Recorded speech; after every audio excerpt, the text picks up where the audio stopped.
Another athlete, showed promise a few years ago, is going professional, is trying to find her footing. Now she's a few years removed from school. I'm interested to see how she finds her way as a professional here as we progress through the season. So Manson in 3, and it's Anderson in 4.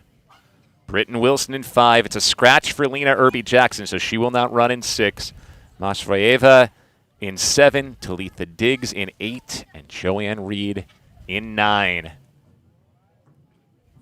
Good test of fitness here. See where Britton Wilson's at in her comeback.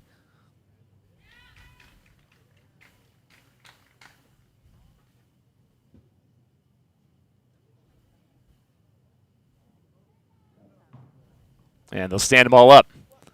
This is the final race of the Ed Murphey Classic. We got to build a little extra drama here before we let them go. We don't want the people to go home this soon. This has been such an electric competition.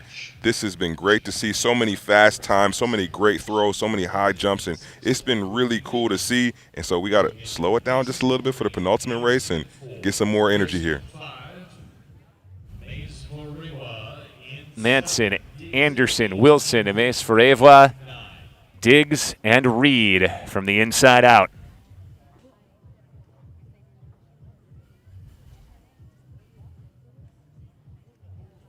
As you mentioned, every single one of these women ran in the SEC collegiately. A lot of familiarity here.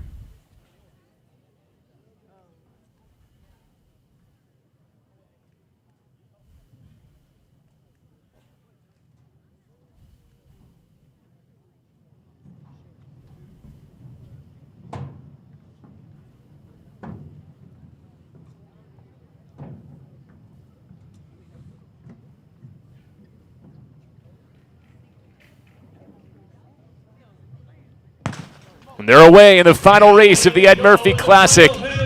Really good start on the outside, Nate, for Talitha Diggs. She made up an early stagger on Joanne Reed, but now Reed is surging back. Remember, Wilson has 2 lanes between her and Masvareva, so hard to measure where she's at the moment. Masvareva has now eaten up Talitha Diggs, who went out quick but then slowed. Joanne Reed's off strong in 9, and you can see Britton Wilson steadily gaining ground. She's starting to look good here coming down 200 meters. You can see Britton Wilson starting to move up. Masvareva starting to fade back just a bit, but it's looking like Britton Wilson coming down the home stretch. Wilson has the lead, and this is where her background in 400-meter hurdling so often helps her bring it home. Britton Wilson is on top. Leah Anderson inside of her. Wilson holding her off. Here they come to the finish line. Britton Wilson is 2 for 2 in her return to the track, and this time she dips well under 51 seconds. She's starting to trend in the right direction. I know she's got to feel good about that. She looked good. She started a little slower, but you see when they got to about 200 meters, starting to make her move, and she had that strength coming down the home stretch. I know she's got to be feeling good about that as she progresses and get ready for USA's. She goes 50-54, nearly a second better than her first race of her comeback. She's won both of them. Leah Anderson 50-90 for second, and Talitha Diggs finishes in 3rd. Masvareva 4th, Manson 5th, and Reed into 6th. Man, kudos to Britton Wilson sitting around and waiting all day. It's 9:15 p.m. here on the East Coast for all my people who are different places watching. So, you know when you mean 9:15 in the Central Time Zone here. Central Time Zone. Yeah. Oh, look at you caught me off guard. 10:15 in the East Coast. That's why me and you work well together, man. You're always there to pick me up where I drop the ball. But, 10:15 on the East Coast, right? So you're trying to get ready, and it's been a long day. You're sitting around, all the nerves are bubbling, and you got to get on the track and try to put together a performance and come out, and that was a great run from Britton.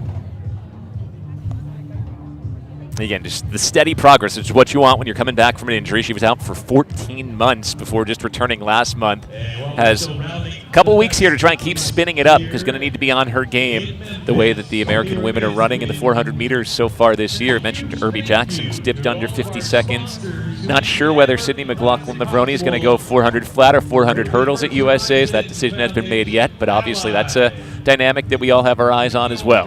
That's one of the great surprises that we will all be waiting to see how it plays out here in a couple weeks. But just like we mentioned with Afing Mu, you see these kind of athletes who they're special, their talent. When you start to see that progress, all you can do is just take a pause, wait a second, and just see what they put forth when they get ready for USA's in a couple weeks. All right, well, let's hear what Britton Wilson thinks about where she's at in her comeback and her second straight win. She's down with Serenity.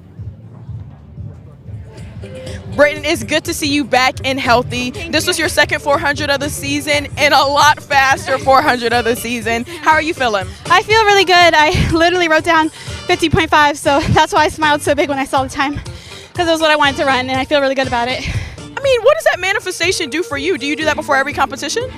I do, yeah. I've done it since I came to Arkansas and had that amazing year at Arkansas, and it just kind of kept going from there. I just always write down my goals and stare at them like the night before.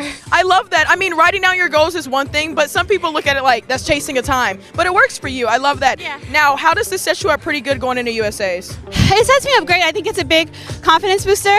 I think also my body felt physically good, which is what I was hoping to feel. So going into USAs, it's going to make me feel a lot more better about how I'm going to race there. All right, 400 hurdles. 400. Okay, 400, y'all heard it here first. Go celebrate. Even though you say you don't know how, we're going to teach you. I'm scared. Don't be scared, girl. There you go. Britton Wilson picks up the victory. She'll pop the champagne here as she closes out the track portion of our competition here at the Ed Murphey Classic.